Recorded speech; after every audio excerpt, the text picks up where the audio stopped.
Ladies and gentlemen, welcome to our first meeting of Judgementals. What we intend to do here at MOJ is share our opinions, perspectives, and experiences on certain topics of politics or pop culture. We will do our best to consider other possible views out there as well.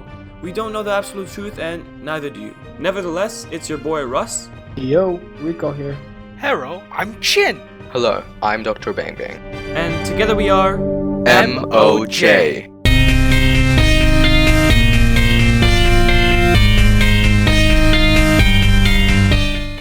Basically, what I wanted us to do for the first session is test our sense of patience. And with that, I wanted to react to the Palm Beach County Council meeting where they faced the dilemma of wearing masks in public and making that a mandatory procedure. Wait, why are you looking at dilemma? You don't know what dilemma is? What? I thought it was two or more alternatives. He just says the one. He just says the dilemma of wearing masks. The dilemma of wearing masks. Well, Yes, because the two alternatives are wearing the mask or not wearing the mask. And this is bringing up a whole debate in Palm Beach County because a lot of people don't want to wear masks. technically it's a dilemma because they're discussing it, but in common sense it's not a dilemma because Well, yeah, but that's the thing. Here in MOJ, it's kind of dangerous to say something's common sense because we have to try our best to acknowledge every single point, even if it's outrageous, because First Amendment. Well said, well said.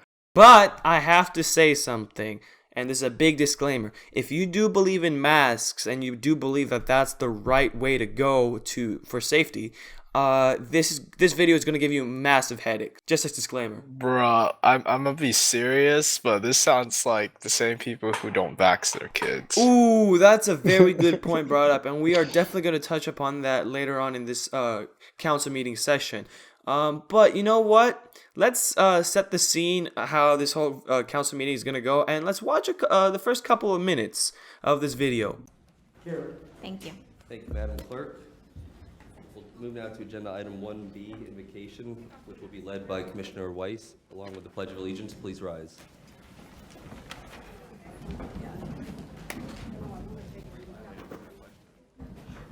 Dear God, we seek your help with our affairs today.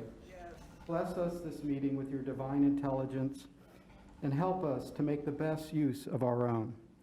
We are of diverse opinion here, yet we wish to reach agreement satisfactory for all. Please share a little of your wisdom with us to help us do right by all concerned. Thank you for your heavenly blessing. Amen. Amen. Pledge allegiance to the flag of the United States of America. Oh my god. It's so awkward, bro. Why are they yelling? Why are they yelling? I can't stand Okay, pause it.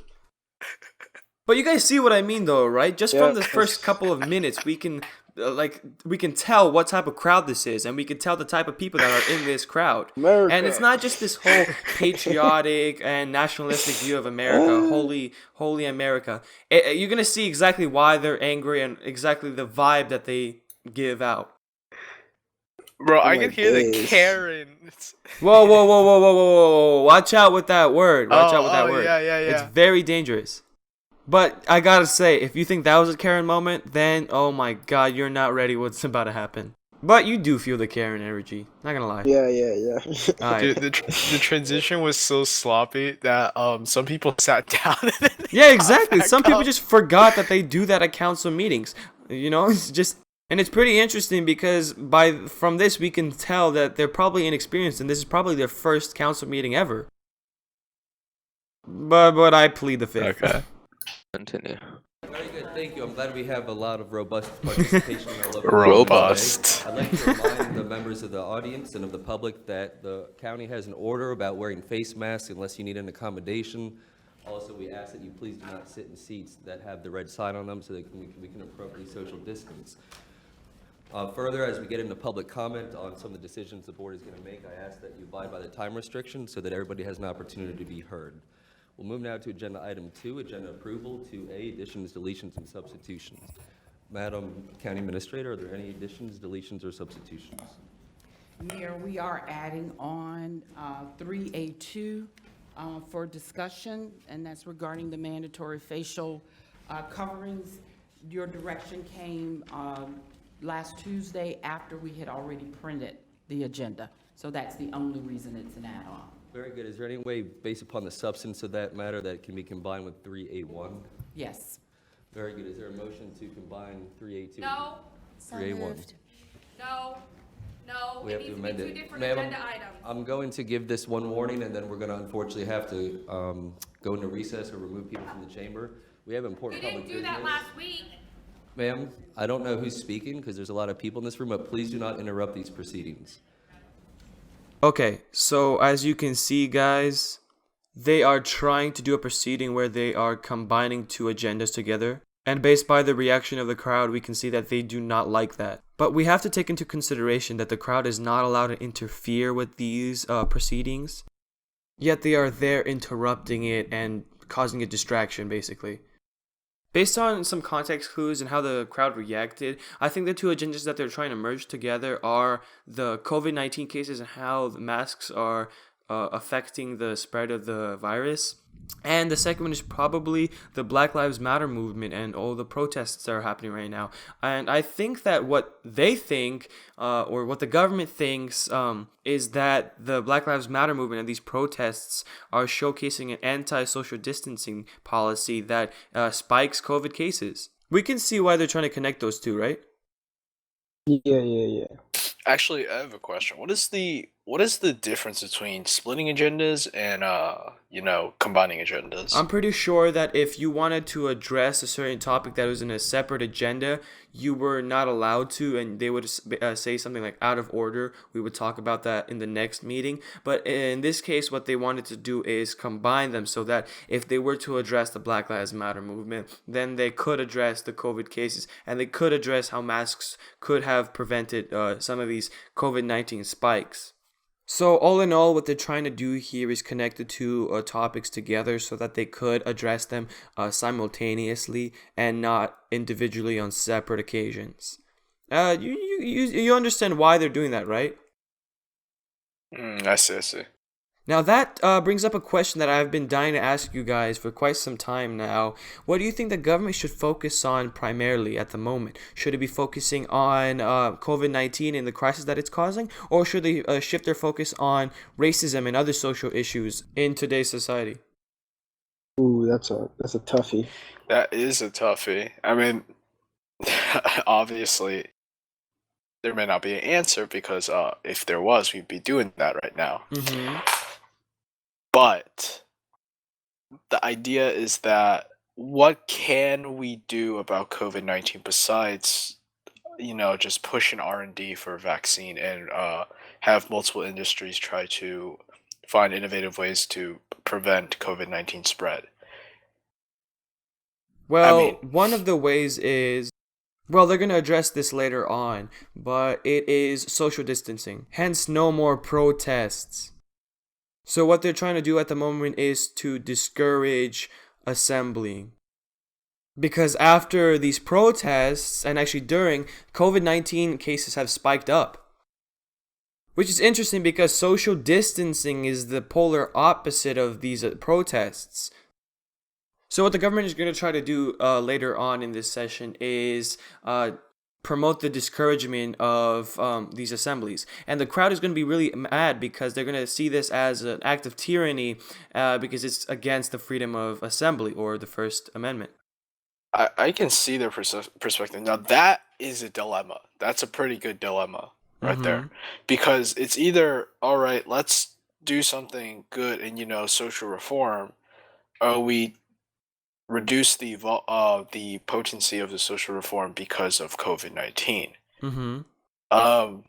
Now, social reform has, I don't want to say good consequence, but it has a changing consequence. Usually, generally to fix the issues. But the problem with the consequence of leaning towards COVID-19 is that we might be staying longer in quarantine, and the cases might get worse. I mean, some people, I've been talking to some people, and some people have been telling me that the COVID-19 strands are mutating.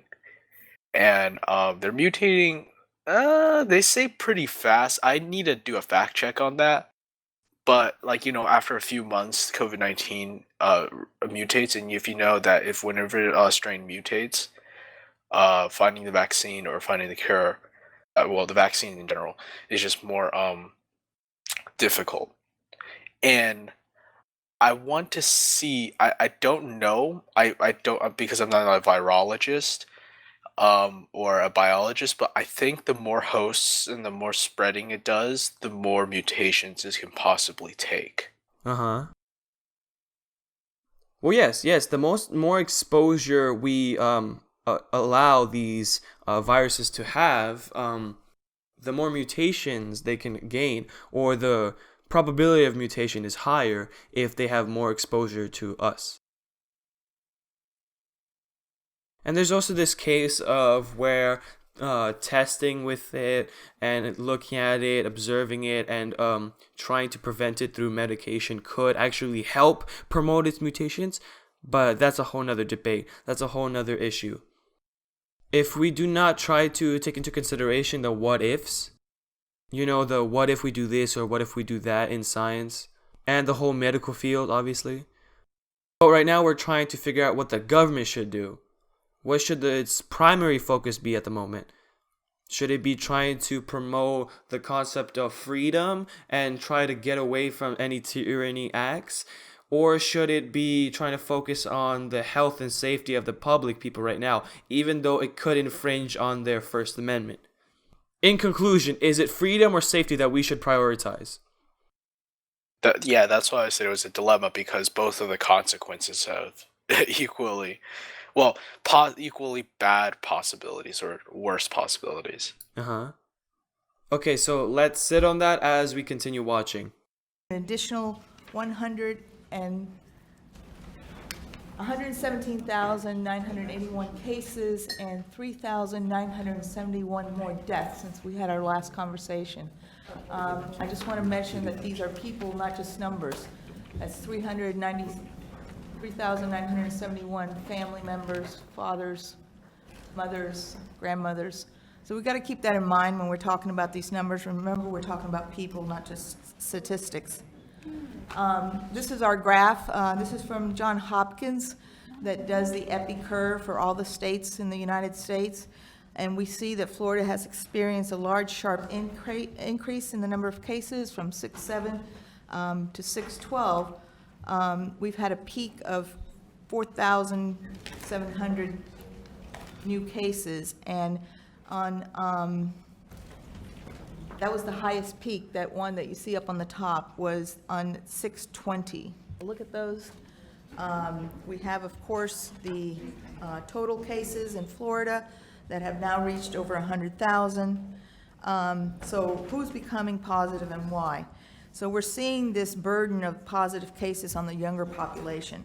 So in other words, the seniors and those at higher risk are remaining indoors and not getting exposed. However, the younger and the more active and less cautious are going out and getting infected at these alarming numbers. So as you can see, she is trying to urge on the process of acting on these statistics instead of just looking at them and continuously collecting them. Her point is that we shouldn't just sit back and watch. But I want you guys to pay close attention to what she's about to say now and the reaction of the crowd. Because if you notice, while she's presenting all these statistics and all these cases about COVID-19 and the death rate, the crowd is silent. Now, we could take this in two ways, actually. We can take this as the crowd is being respectful and they just are allowing her to speak her mind, presenting these statistics, these facts. Or we can take it as if they have no idea what to say or what to do. They are being ignorant. They're just rejecting these facts and statistics. They just don't care, basically. And for some reason, something is telling me that it's the latter. Very, very good sign, but we have to be cautious because this may be a lag factor. I'm not going to read through these. These are obvious. These are the same things I said before. I think enforcement and education is the most important thing. And of course, the wearing of our masks is going to be very important as we go forward. That's it. Thank you very much. Very good. Do I have any inquiries from members of the board? Commissioner Weiss, you're All right, recognized. pause it. What was your initial reaction to the crowd's reaction of her statement about urging on the use of masks in public? I didn't really hear the crowd. Did anyone did? Yeah, they were like, I don't know if you can even hear me. Okay. The sound I'm making. Well, I yes. If you listen closely and carefully, they are laughing at her. They are mocking her. They are basically, in a sense, they're making fun of her. They're making fun of her for the fact that she believes that wearing masks is a crucial factor in preventing the spread of this disease. Even after all the statistics she presented, even after all the facts she stated, they still are making fun of her and mocking her. I am a big advocate of the facial coverings for maintaining and containing the spread of COVID. We understand that in the beginning there's an issue between not wearing masks, wearing masks. That's, the information now is that the facial coverings in public help stop the spread of the virus.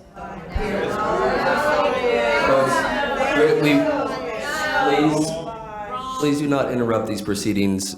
My next option is to recess and then clear the chamber, and then we'll have to allow only people in that are going to comply with the law that allows these proceedings to move forward so that public decisions can be made on behalf of this county. So yeah, now do you see the reaction that they are having, Chin? Do you see them? Do you see the reaction? And do you see how, in a sense, they're being disrespectful? Yeah, I see. So what are your reactions on that? What are your thoughts on it? No, I don't have any thoughts. You have Go no for thoughts? it, Dr. Bing Bing. Okay, go for it. Well, I will have my thoughts, but go first, Dr. Bing Bing. Nothing much. It's just they're clearly not taking it seriously. They don't trust in the government, I'm guessing. Why do you think that people are not taking this seriously or serious enough, even when presented with facts and statistics with these COVID cases? They're continuously struggling to fight for these social reforms, and they're becoming extra skeptic of every single thing whenever someone is even trying to help them. If there's any kind of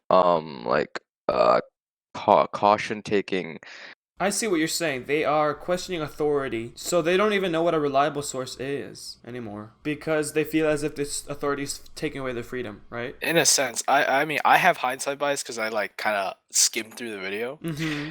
But there are some arguments that lead me to believe that it's just general distrust in the government. Despite statistics, they say, "Oh, that statistic could be, made up Skewed. because It could be skewed, right, into a certain way." I wouldn't. You could say it's skewed, but I feel like from the general tone of everyone, it feels like that they think the statistics are just made up, Okay. and that's how the bureaucratic tyranny goes, Okay. And whatchamacallit, I have to, if you consider the alternate perspective, because we always have to consider the hardest perspectives. Yes, there is statistics always lie. Not always lie, but they can lie so easily. It can have double meaning, right? Yeah, more like, because the problem is that when we measure statistics, the comparison between two things, the world is just complex. You can't just compare two things and make a generalization. That's the problem with statistics. You also have to compare other things to put comparisons on top to get the full picture. So, and it also depends on what you're measuring. For example, like if I'm measuring this type of group, this may not be true for this type of group, and I may make an overgeneralization for this type of group, including that type of group. And also the way you measure it too. But that's just very complicated in the faults in logical fallacies and statistics. But that's like the only perspective I can think of that is the rational perspective, is to question the methodology of coming up with those statistics. But that's like far-fetched, in my opinion, is pretty far-fetched. I think the government does okay at, modeling things. Okay. Now I have a question for Rico. When do you think trusting authority is not the way to go? Like, under what circumstances is it okay not to trust authority? That's a difficult question because obviously if you don't know a lot about a certain topic and you put your trust in authority figure that does know more about it than you, I feel like that's when you would want to do that, right? But like I just feel like these people see wearing a mask as an inconvenience, you know? Yeah. And so whenever they feel like they're inconvenienced by something, they start to be skeptical, and so they're more likely to trust something that will support the opposite of whatever that inconvenience is, you know? Okay, so you're basically saying that because of this inconvenience, it causes them to go down this path of making sure that what they're reading is a reliable source. And therefore, they're trying to question whether the government is actually a reliable source or not in this particular case. And therefore, inconvenience leads to laziness. Laziness equals lack of research. Lack of research leads to laziness of overthrowing of government, and this is why Americans being lazy overthrows the government. Wow, Just well, kidding. that's a well drawn out path right there. But anyway, let's continue on. I think we had enough of the reactions of the crowd, and at some points it even gets hectic. Let's just get to 2443. I sadly welcome Commissioner Weiss and Mayor Kerner to the Red Hotspot Club that we've been seeing out in the Glades, but I was looking at the numbers last night on the Florida Department of Health website, and the numbers in that part of the county and that Lake Worth corridor have absolutely skyrocketed. Your explanation for that? Yes, again, it's not the people that's the problem. I don't like talking about certain people are the problem. The virus is the problem. I want us to see the importance of what she just said.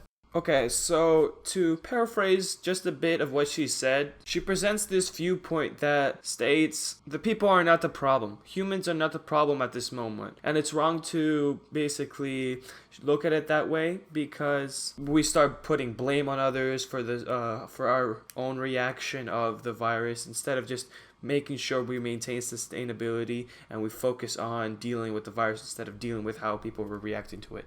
All in all, the issue right now is the virus. The common enemy is the virus, not the people. Some people that think it's the humans that are impeding success for us, or it's the people that are causing this whole trouble.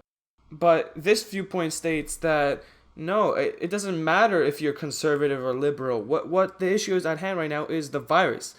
But a lot of people try to twist it. They're trying to say that the main issue is how we're dealing with the virus. Even though we are all trying to deal with the same exact issue, trying to be safe and trying to be alive and healthy. Now, a counter argument to that perspective is that, to be fair, there are people that are taking this for their personal benefit and taking advantage of it.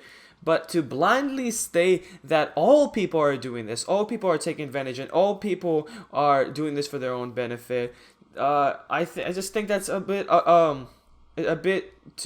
outrageous, ridiculous. I think that's very accurate.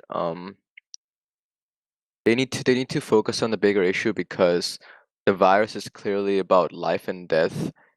If you don't you have to at least consider the possibility that they might be telling the truth, that they're not actually exploiting.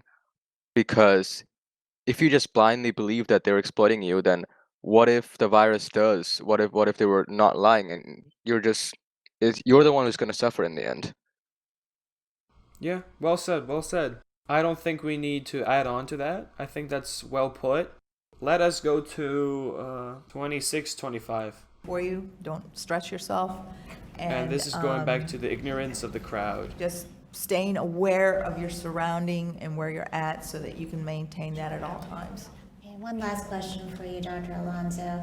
I saw newspaper articles yesterday about Representative Sabatini filing lawsuits against local governments. Wow. Final warning, please do not interrupt these proceedings, otherwise we will recess and we will not be able to watch in live. You'll have to watch outside the proceedings. I will promise you that your input on this important public issue is very important to the Board of County Commissioners, and part of being a democracy is the lawful and order that we have here in the commission chambers so that we can make these proper decisions on your behalf. I would hate for you not to be able to give public comment at this time on this important public issue, so please, in the interest of democracy and maturity, please limit your comments to when public comment is opened. Thank you. Nah, this brings up a good debate between the concepts of maturity and or democracy.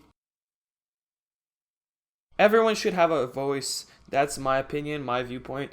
Yet, I don't know where to draw the line between someone having a voice and someone being too immature and preventing others from having a voice. Like, someone else could have an approach where they're ignorant or arrogant, and they could be so arrogant and ignorant that they prevent other people from having those voices. Like, it's easy to state that, oh, I'm not actually being heard, my voice is not heard, while you're also being arrogant, ignorant, and preventing other people from having their own voice.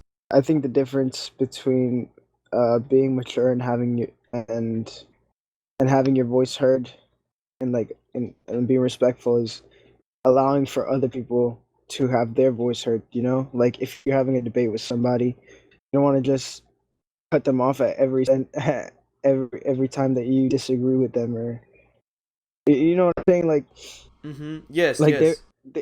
they heard something they disagreed with, and they interrupted and started being obnoxious. Like, there's no, it's unnecessary, really. Like, there is a time, like you said, there's going to be a time where they could speak, and if they just respect the other person's time, like they want their time to be respected, then I feel like that it's much more civil that way. Yeah, okay. I see. I 100% agree with you. And it's kind of funny because once you started talking, I just imagined how the situation would be different if the representative of the government acted the way the crowd acted. So in the video, we can see that the government lets the people talk. They have their 2 minutes of silence. They have their 2 moments of shining and holiness as they are able to speak and represent their voice. But like, what if the government just stood up and started clapping every time they agreed with something, or started laughing every time they disagreed with something? It'd just be chaotic, and it'd just be so immature and stupid. Like imagine the mayor just stands up as you are arguing or presenting your statement, and he just starts yelling, like, oh, I disagree with that, like, this is stupid. It's so absurd and ridiculous. Why do these people in the crowd think that they're allowed to do this? Why in their head is this immaturity and the way they're acting right now is justified? Why create this double standard where you're allowed to act this way, but the governor and the mayor and the other representative are not allowed to do this? It creates this segregation between the people and the governors or the government, and we keep forgetting that the government or the people who work for the government are also human. They're also people. They also have these rights or the ability to voice out their opinions. Like, why do these people ignore that? If you were to say everyone deserves a voice, then the people in the government also deserve a voice. Am I right about that? Yeah, I mean, like, I feel like what you said was really important. Like, people think there's a separation between them and the government, and I think that they think the separation is that anybody working for the government needs to respect their rights, but they fail to acknowledge that people working for the government also have those rights, and they're not respecting them. Yes, okay, well said. Let's just continue. I noticed standing up there with him at the podium at some of his press conferences, there are people holding signs, "My body, my choice." Same thing with people who think that same thing with the people who think being fat is healthy. Oh my god, that's a whole separate argument. Because I agree. If you want to stay fat or overweight, it's your choice, your body, your choice. I respect that. Just please don't promote being fat as the healthy option or the normal option. Don't tell little boys and girls that, yes, being fat is okay.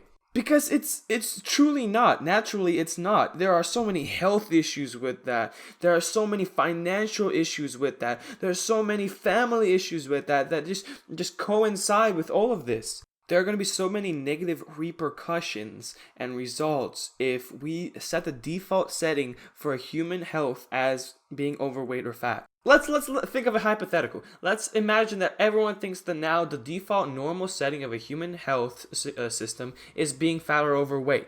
Imagine how much money the government has to spend for the working class to be in a healthy lifestyle. Imagine how much time is spent and wasted just to have the repercussions of all these diabetes, all these health issues, all these financial issues that have to be solved. Just imagine that. I 100% respect the your body, your choice model, but there are so many issues that could go along with that. But you get to be a meatball. You can roll. Wow. Okay, well, I mean, I guess transportation is easier, but we're gonna get canceled for that. Just imagine the little ramps that you put a ball in a ramp. Just imagine getting around. But just going through a ramp, just rolling. Insert Wall-E screenshot here. Yeah. Oh my gosh, yes. Wall-E's a great example. It showed how if people were to think that being fat and overweight is a norm in society, then it could run amok and turn into chaos. It's dangerous to think that being overweight is the quote-unquote new beauty. Even though I 100% support, if someone is overweight, I'm not going to judge them for it. I'm not going to make fun of them for it. But just know that is not the norm. Of course, there are certain conditions where they can't lose the weight because of health issues. And I applaud them if they keep trying. But I don't think it's the best way to go to promote being overweight as the norm. You can lie to yourself, but don't lie to others. Well said. Let's continue watching. I feel like I'm just gonna get canceled. Yeah, I'm gonna get canceled. Which the irony is not lost on me based on some of the votes that Representative Sabatini has taken in the legislature. Your thought on that whole my body, my choice? I mean, can you give me examples of laws that we have existing in Florida already that dictate the wearing of certain Yes, it's called the law of common sense. other healthcare mandates, and your opinion on that? Yeah, public health laws are to protect the public. So when emergencies like this occur, public health laws are definitely on the table and have been for a very, very long time. So no one's trying to hurt anybody, and everybody has their individual rights. Nobody believes in individual rights more than I. However, this is about the public. This is what you're doing to other people and what you're not doing to other people. So, like I said, I wear my mask to protect you, you wear your mask to protect me. So that's the whole intent behind this. And I believe that there's no room here for politics. There's only room to fight. The only enemy that we have here is the virus, not each other.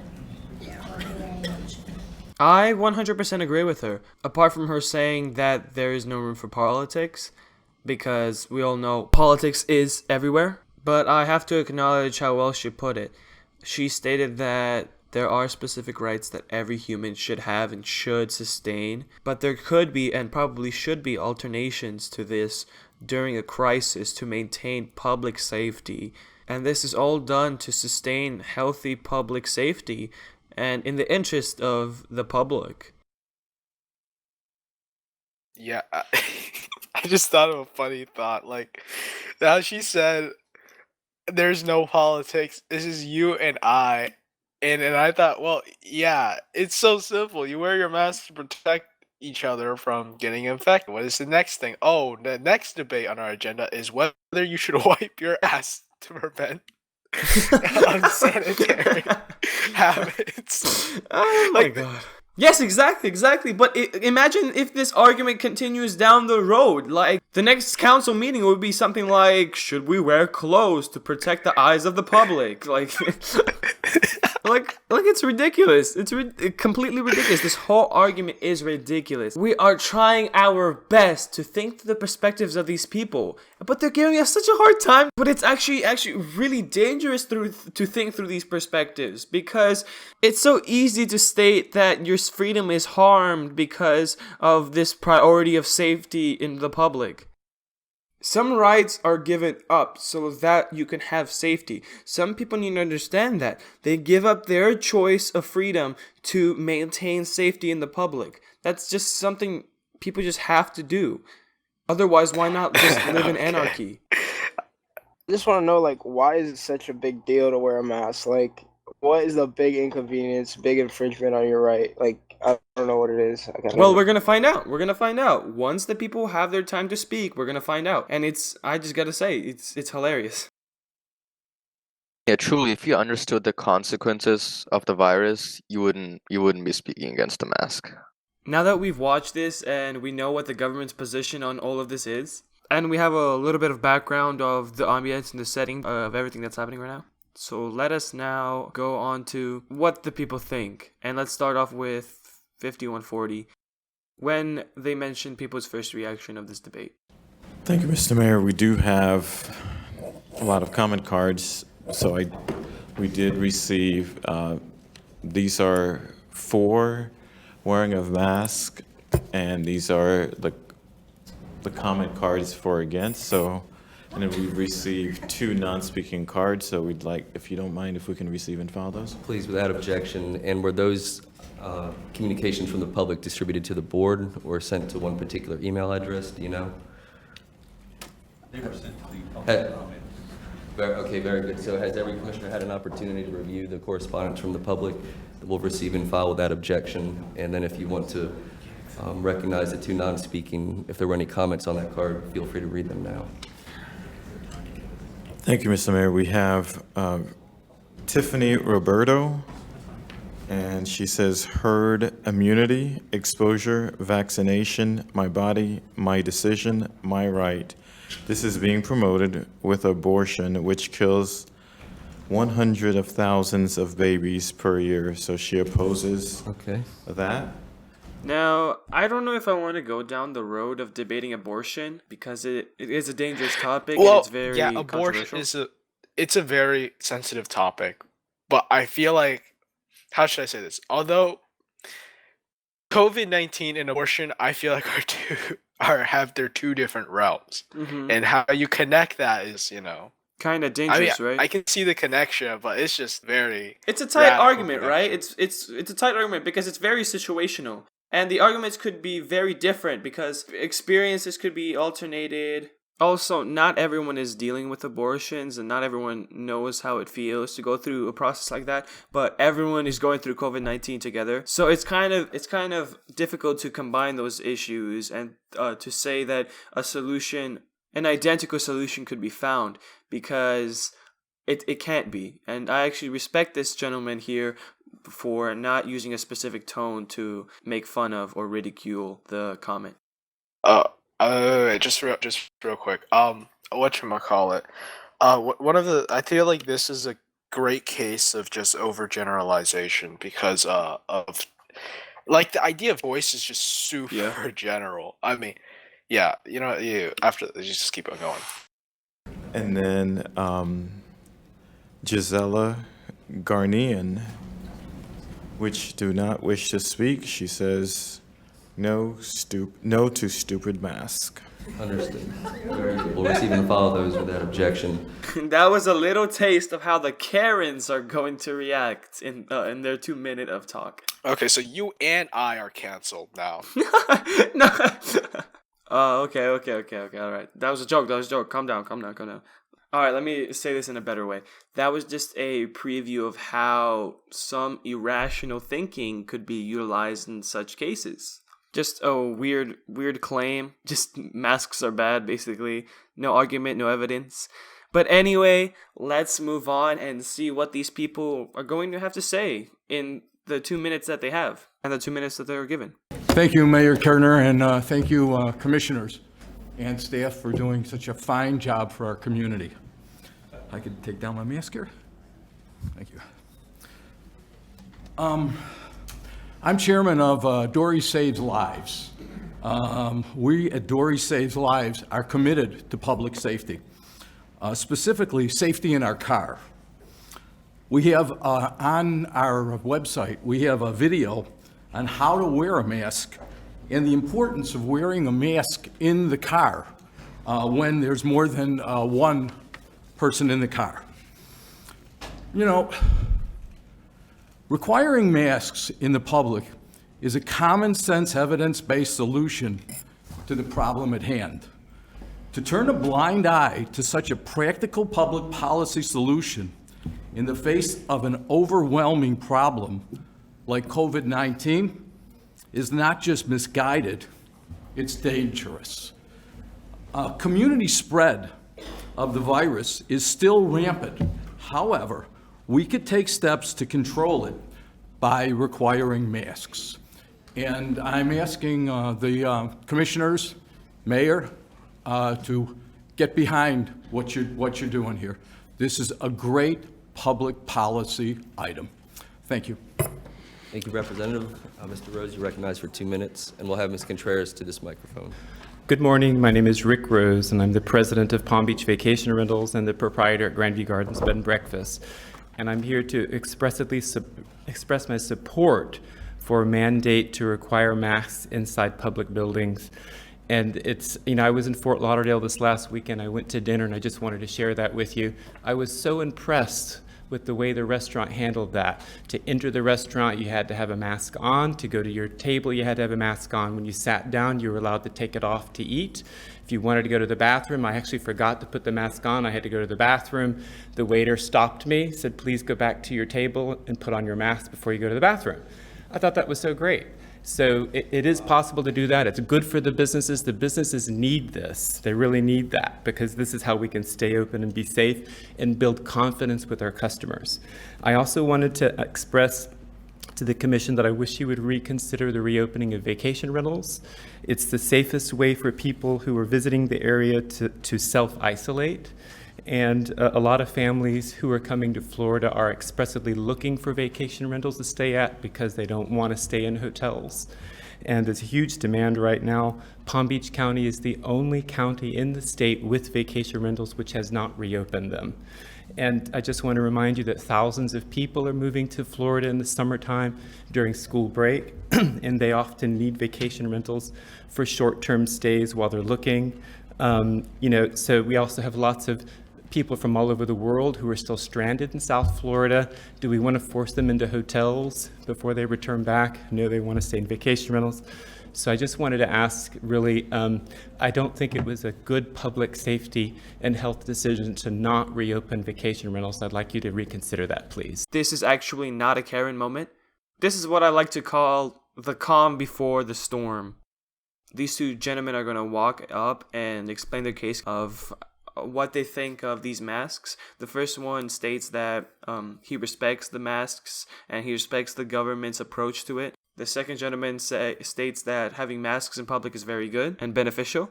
However, the second gentleman also presents an argument where certain things like closing the beaches or resorts of the Palm Beach County was actually wrong of the government, and that it should be a topic to rethink by the government. And the way they both present themselves and the way they both present their arguments is very natural. It's very calm, and at some cases very influential because of the way they propose it. So both gentlemen showed some level of respect in class, and I wish that the future Karens use the same tone and the same respect when they address their arguments. Even though they were going to argue for a different topic, I just wish they maintained that tone and respect. You know, that's $1 million question. No one knows if the economy is ever going to recover, especially even markets. If you look at markets, everything has been hit with a downwards trend. But yeah, that's like the $1 million question. Except the toilet paper manufacturer. Oh yeah, except the toilet paper manufacturer, and then the big empires like Amazon. Yeah. Amazon is still striving because it's delivery. That's essential at this time. Anyway, let's continue on and go to 5630. It's the first Karen, basically. And actually, I would like to watch this full before we comment on anything or make fun of her in any way. Let's just sit back and try to digest what she is going to argue. As you all can tell, I'm a little heated today. So, good morning. I'd like to start out my comment by quoting you, Mayor Kerner. We as county commissioners should be open to advice and critique from our constituents. Those are who we work for. So today, I stand before you to do just that. I sat in this exact room for over a month, and I have listened as we have been verbally discriminated on by Melissa McKinley, by Weiss, and the local media. Palm Beach Post shared May 7th, it was dismaying to see Commissioner Melissa McKinley worried that the maskless rebels would sicken herself and her children. This board, excluding Valashay and Weinroth, have repeatedly denounced members of the public for not wearing masks when they had no idea if those individuals had medical conditions which prevent them from wearing one. You're setting a poor example for the public.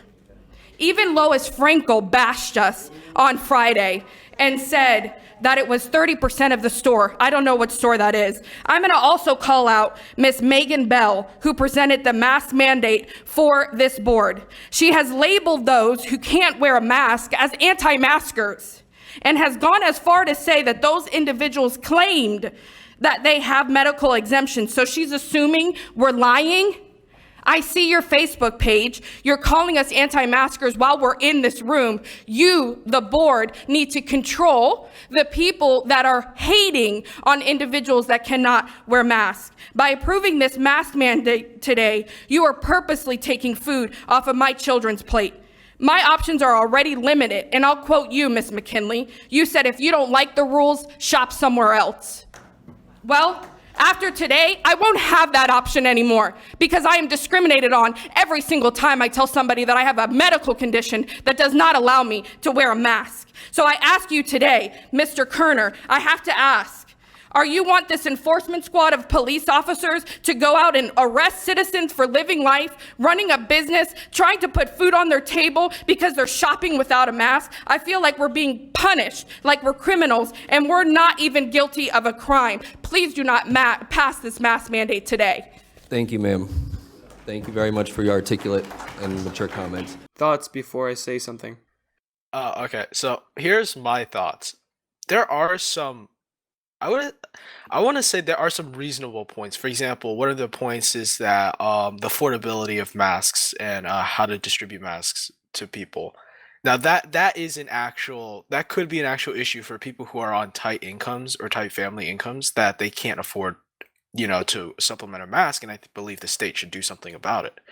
However, there's one thing I noticed is that before the meeting, the person who was talking about the mask mandate said that they will accommodate for anyone that has problems with masks. I think it was like earlier in the video, like who needs reasonable accommodation for medical problems. Yes. So unless that is not working, then whatchamacallit, then that is a problem. Now the anti-mask mandate, it would be the mask mandate would be a problem only if masks are not effectively distributed and they cannot accommodate for most people. Now that is a problem with the mandate itself, but the principle behind the mandate of let's just wear a mask to protect ourselves is still, I think, solid. So okay, I see what you're saying.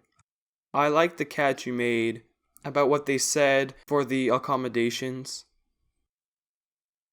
What I don't understand, that I kind of actually agree. I kind of agree with this Karen in a sense that a lot of these government employees do sometimes use improper diction or inappropriate language when posting things online. It's very rude sometimes, and even sometimes offensive. Like, for example, they did state things like these are delusional mask rebels, which in some cases they have some sense, some points. And we will see that some of these people do have clear arguments. These people are technically anti-maskers. So I kind of understand what the Karens are saying and why they're offended, but at the same time I have this opposing view as why do we get offended by certain things? Like, for example, technically they are anti-maskers, they are mask rebels, but why is that offensive? Why do they choose to be offended by that? I mean, there is that saying, the truth hurts. But I don't think that being called an anti-masker is so negative if you are really an anti-masker. Rico, what do you think about that? What do you think about people getting offended by being called anti-maskers? I mean, it's kind of stupid. Like, if you're against wearing masks, then you're literally an anti-masker. Like, it's not meant in any like derogatory way or like trying to demean them in any way. I think they're just like stating a fact. Like, anti means that you're against, right? Yeah. And so you're against masks. So you're anti-mask. Like, what's the big deal? Fair point. Fair point. I just don't understand what medical conditions like make you not wear masks. That's true. That is a Like, question I wanted to bring up. I was thinking about that, and I think, well, the only possible way I can think is that maybe it's not possible to put on the mask, or maybe you need that you have a different mask for a different purpose. Breathing assistance in breathing or something like. If you have an issue with your lungs, for example. Yeah, but even then, there's ways to like accommodate for that, like there's still ways to wear, because it's not only masks. Like they don't say specifically masks, they also say like face coverings, so that also covers the point of like the affordability of masks. You could literally put a shirt or like a scarf over your face. Yeah, I know. I've seen people do that. Yeah, they just put like face coverings, because the principle is that it's the droplets. As long as the droplets do not leave your mouth and leave other people's mouths and fly into other people's, face, then then it would be good. So that is the principle behind the mask. It doesn't have to be like a super, medical related mask. I have another thing that I would like to bring up, and I want Dr. Bang Bang to talk about this. The whole concept of, we were talking about how one of their main points is that they prioritize comfort over the public health, right? Or the public safety. So, for these people that have these health issues, right?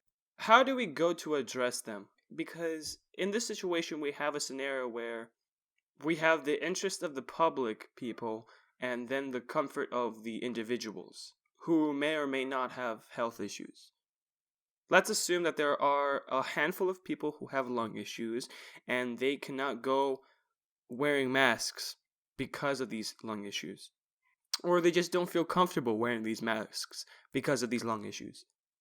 Should we not pass this mandatory mask announcement so in interest of the public health, in order to prioritize the comfort of this handful of people who have health issues or are not comfortable with wearing masks because of lung issues? Is the argument that the majority should be prioritized fitting for this argument? What do you think about that, Dr. Bang Bang? Wait, you're saying whether the mandate should not be passed? So what I'm trying to say is, should the argument... There is a large portion of people who are not comfortable wearing masks and are not, safe wearing masks because they have lung issues. But there is, a larger portion of people that don't have these issues and actually think that coronavirus is a bigger issue at the moment. Therefore, them wearing masks is a priority for them. I mean, that's what's always been done. You always consider the majority first. I think that's what's historically been always done. Like, I don't know for sure, but isn't that what Women and Children First is about? Yeah, actually, it is. It is. It's about considering the whole perspective of the majority. And to be honest, the whole concept of democracy is like that. It's so the majority vote is what wins the election most of the time. And it's not like you're neglecting the minority. You're still working to accommodate them. Yes, So, exactly. Good I don't point. see a problem here. I think what she's presenting is a false choice, okay? A false dilemma where the government has a choice between, it's only the majority public safety, not everyone. And we're not even going to consider the people with health issues or people in need of accommodation. She's pretending as if they're not making any accommodations at all. Yeah, exactly. And I think that's wrong. I think it's wrong to think that way because the government will try to make accommodations. the whole concept of a democracy is to value the majority, yet show respect to the minority group as well. Like I stated previously, everyone Yeah. should have a voice, and I think she's trying to dismiss the fact that they are not valuing this view. Good morning. Morning. So, actually, Dr. Alonso, I'd love to have a conversation with you, doctor to doctor. I saw the statistics, and we all know that statistics can be skewed regardless of whatever you want to pick out, cherry pick them. We know that over Saturday to Sunday, the rate dropped from 13.9% to 6.1%. That wasn't reported because that's just one day. We also know that on Saturday, there was one death total out of our entire population. That's one death. But think about the fact that we have 21.48 million in Florida, and we have 1.5 million people alone in this county. So I was going to talk to Dr. Alonso. I wanted to ask about something she said at the last meeting. She said there is no scientific proof that masks are effective. And that is true. There is no scientific proof. So if any of you have a study, I would love to review it. It should be a controlled, double-blind study. People are looking on the internet or CNN or Palm Beach Post articles for their information. I'm a medical scientist. I went to school for a very long time. If any of you would like to go to medical school and get your degree, I encourage you to do so because the decision you're making today is a medical one. I'm very concerned that you're overstepping your authority. I'm very concerned that at the end of the day, you're making decisions for all patients. As a doctor, I can't think of a single remedy or treatment that I would give to all my patients. It's not one size fits all, folks. It's just not. We have to do the right thing. I know you're my commissioner, Ms. Berger. I know Hal, you've made some great decisions. Bob, you've been a great voice. I encourage you all to think about what's right. The other thing I was curious about is if you employ this mask argument and you make it mandatory, are you now going to open the entire county, all the businesses, because you're basically saying that this is your remedy, this is your cure. I sure hope you're right, because you're putting people's lives at risk. And the people that are really sick that should be home in quarantine, they're going to come out thinking our commissioners told us this is a free pass. So please be aware you're providing a false sense of security, and it's not at all proven by science that your point is valid. Thank you. Thank you, doctor, for your comments. The idea I had was okay. So, all right. Whatchamacallit? Yes. I don't have enough sufficient research on masks and their effectiveness through against COVID-19. However, the question is, well, what is the alternative? Well, the alternative is to lay over and die. That may be a little harsh, but there is a good point she did bring up, or a very arguable point, is that it would give a false sense of security. Okay. So, if we don't pass the anti-mask mandate, the question is that will people stay in their homes more? The problem is that people don't want to stay in their homes. And do you think people will break the idea of, I'm just going to go out? Okay, well, So- that's a very good point. And they actually mentioned this in a previous clip of the council meeting.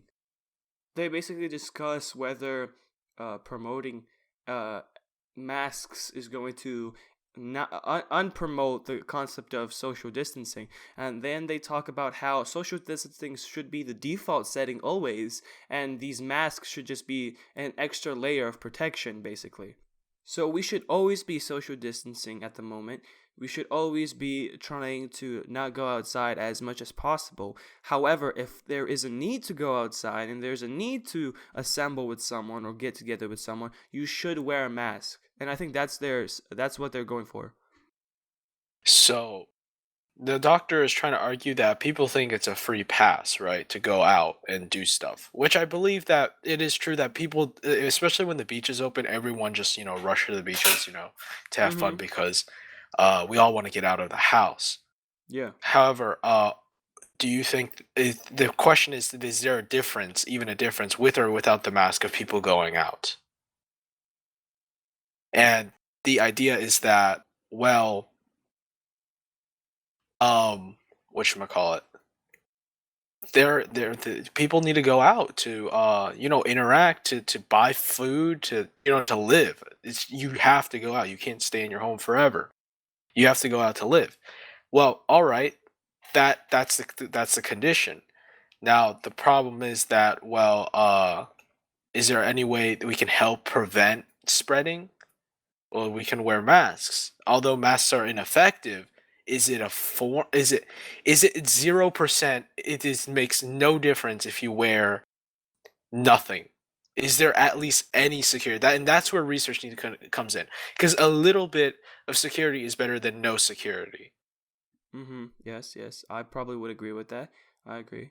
I think that her logic, her explanation, well, there haven't been any studies done. Show me a study and I'll trust it. I think that is somewhat, well, it's the reasoning behind that is a bit off. It's an odd way to think of things.